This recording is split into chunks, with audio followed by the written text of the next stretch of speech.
What's up, everybody? Welcome to the 365 Sports Newsletter Houston edition. I'm your host, Garrett Ross. Make sure you go over to 365sports.video where you can sign up for our newsletter, and we'll have that in your inbox every Wednesday afternoon.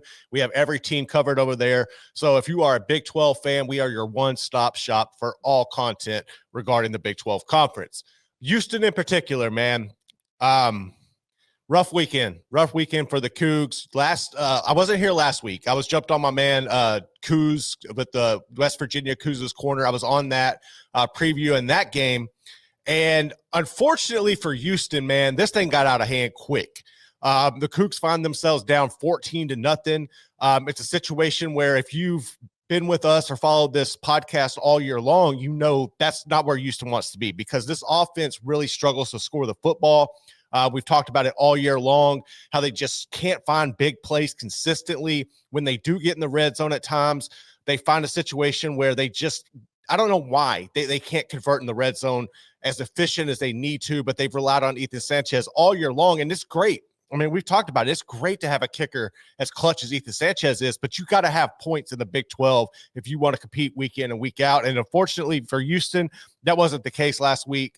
West Virginia jumped all over you 14-0, put you in a bind, and you had to find a way to dig your way out of it, and you just weren't able to match them scoring. West Virginia came out very physical, punched you in the mouth. I don't think that was anything that Houston expected. Houston has been the bully all year long, except for that game against Texas Tech. And they weren't ready for that. I think it caught them off guard.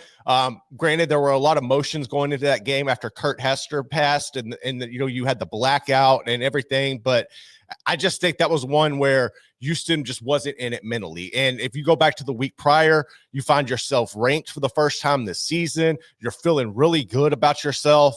And it happens, man. And unfortunately for Houston, it wasn't just that you found yourself down. It was uncharacteristic turnovers. You turn the ball over 4 times against West Virginia.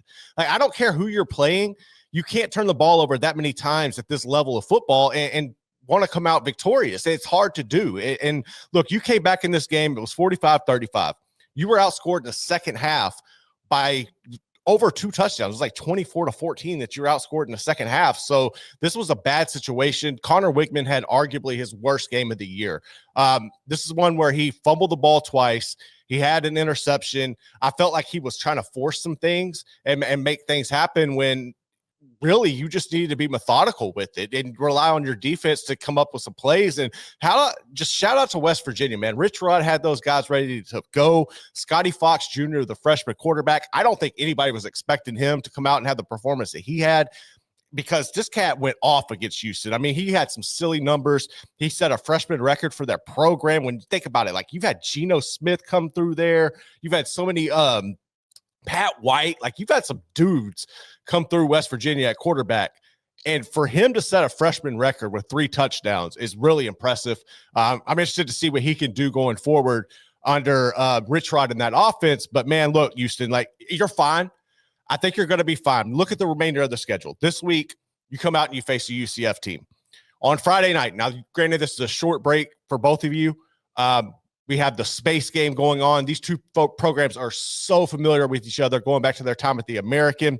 But I just watched UCF this past weekend against Baylor, and they got drilled 30-3. Now, this isn't a good Baylor team that beat them.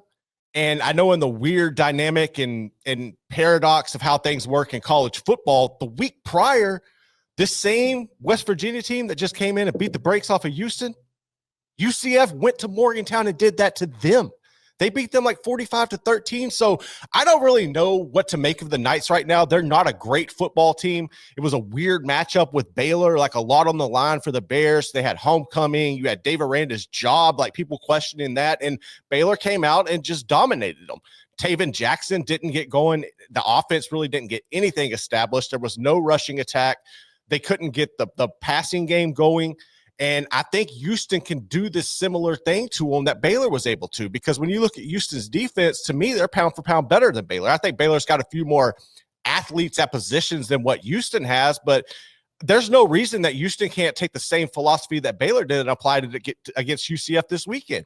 Now, the Knights do play a lot better at home than they do on the road, but I don't think if you're Houston, I don't think there's any way that you can't bounce back this week and use last week as motivation, honestly. But the fact that you had 7 games and that you were ranked to the top 25 is a miracle. I think any Houston fan would take that. But right now, this is one where if you're looking at the remainder of the season, this is a UCF team that you should go into Orlando and beat. I don't think there's a reason why you should lose this game. Granted, not all wins are guaranteed. We just learned that last week. But looking at the remainder of their schedule, I think this is the easiest game or the best matchup for the Cougs, because after this, you get a bye week, right?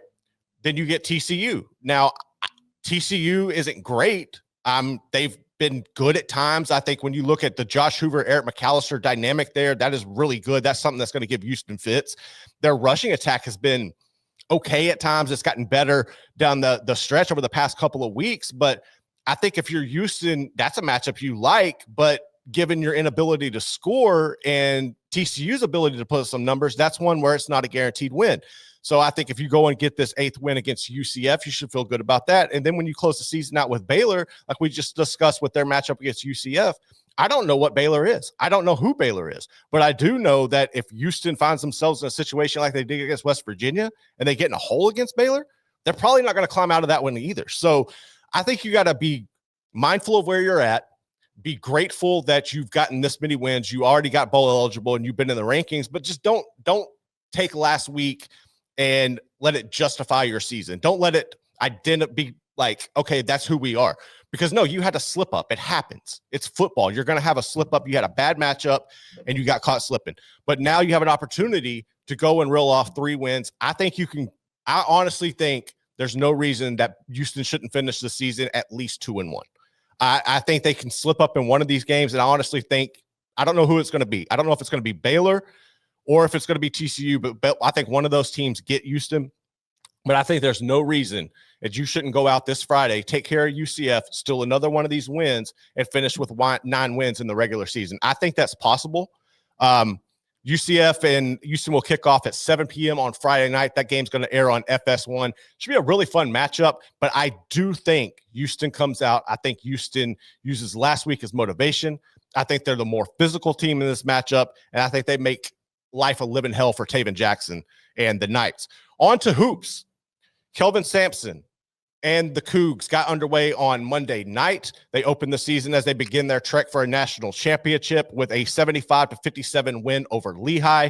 I think in these type of early games, it's really just about finding your feet, your conditioning, setting some rhythm, and just not turning the ball over, not making stupid mistakes that cost you a game.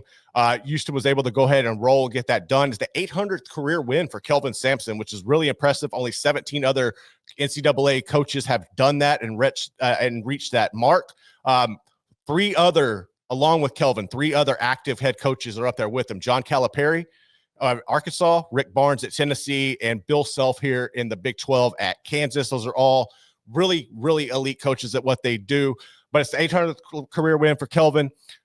Really remarkable what he's been able to do at Houston. I just kind of go back and think of his time at Oklahoma and those teams. The last time Indiana was even relevant in my mind at basketball was when Kelvin was there. So it's great to have him in Houston. It's great to have him in the Big 12 conference. And to me, he's pound for pound the best coach in this league, which is saying a lot given the parity and the amount of elite level coaches and competition in the Big 12. But as far as this game in general, Emmanuel Sharp led the way. He had 24 points. 13 of those came in the first half. You like what you got to see here from Joseph Tugler. He had 11 points, 3 assists, 2 rebounds, 4 block shots. Cuz went off on that one.